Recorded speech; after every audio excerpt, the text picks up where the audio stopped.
결국 이 하지정맥류로 인해서 내 일상생활이 얼마나 방해를 받고 있느냐도 생각을 하고 10대에서도 하지정맥류가 발생하는 경우가 있고 저도 수술까지 한 경우가 있기는 합니다.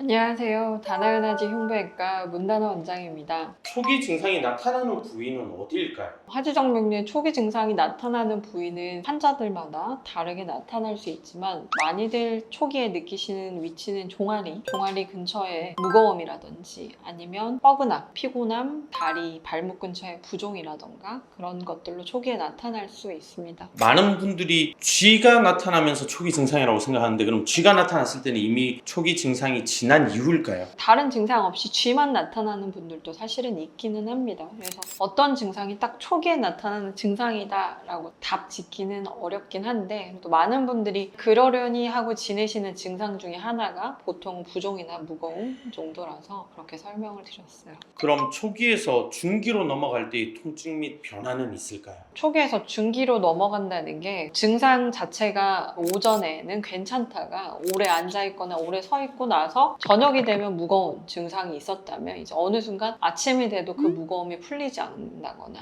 아니면 그 뻐근함이 계속 간다거나 증상이 시간이 더 길어진다거나 그게 풀리지 않는 단계가 됐을 때 좀 더 진행이 되었다라고 판단할 수 있을 것 같습니다. 하지정맥 초기 증상을 무시하면 안 되는 이유가 있습니까?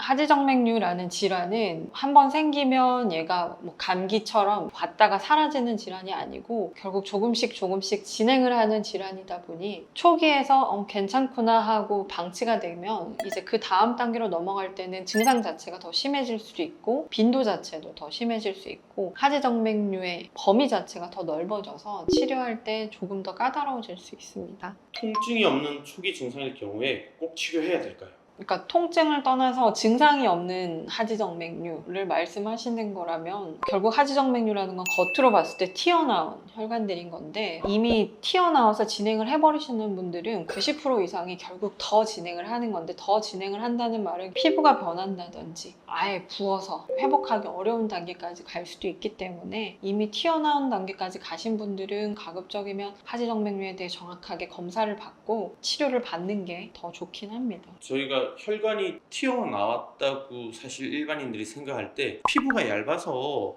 저렇게 필줄이 보이는구나 라고 생각하지 하지정맥류라서 혈관이 더 도드라진다고 생각하지는 않거든요. 그 차이를 일반인들이 좀 구별할 수 있을까요? 하지정맥류라는 건 억지로 길이 만들어진 상태이기 때문에 약간 이렇게 일반적인 혈관들은 직선형이라면 하지정맥류 같은 경우는 약간의 곡선형으로 구불구불하게 만들어져 있는 특징을 갖고 있습니다. 물론 그냥 직선형으로도 혈관이 많이 늘어난 경우에는 하지정맥류가 될 수 있긴 하지만 가장 쉬운 건 사실 직선형이냐 곡선형이냐 10대에서도 하지정맥류 초기 증상이 또는 하지정맥류가 아주 많이 진행이 된 그런 이제 케이스들을 좀 보신 적이 있으실까요? 10대에서도 하지정맥류가 발생하는 경우가 있고 저도 수술까지 한 경우가 있기는 합니다. 근데 대부분 10대들은 튀어나오기까지 한 경우들을 보면 대부분은 유전적으로 하지정맥류만이 아니라 다른 기저질환을 갖고 있는 경우들도 꽤 있고요. 대부분은 오래 앉아있다 보니까 무겁고 피곤하고 쥐가 나는 정도의 증상만으로 오는 경우들이 더 많긴 합니다.